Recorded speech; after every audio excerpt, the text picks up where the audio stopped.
رستے میں یہ لوگ ایک جگہ ٹھہرے، وہاں قریب ہی ایک راہب کی عبادت گاہ تھی۔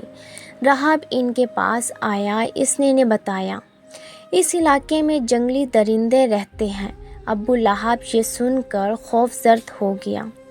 نبی کریم صلی اللہ علیہ وآلہ وسلم کی بددعا یاد آ گئی۔ اس نے قافلے والوں سے کہا، تم لوگ میری حیثیت سے باخبر ہو اور یہ بھی جانتے ہو کہ میرا تم پر کیا حق ہے۔ انہوں نے ایک زبان ہو کر کہا، بے شک ہمیں معلوم ہے۔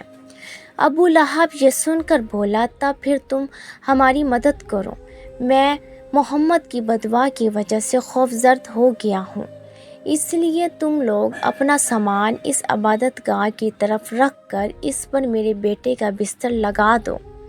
اس کے چاروں طرف تم لوگ اپنے بستر لگا لو۔ ان لوگوں نے ایسا ہی کیا۔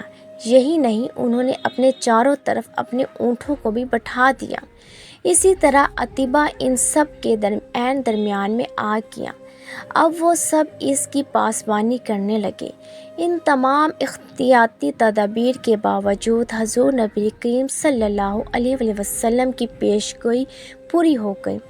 نصف رات کے قریب ایک شیر وہاں آیا اور سوئے ہوئے لوگوں کو سونگھنے لگا۔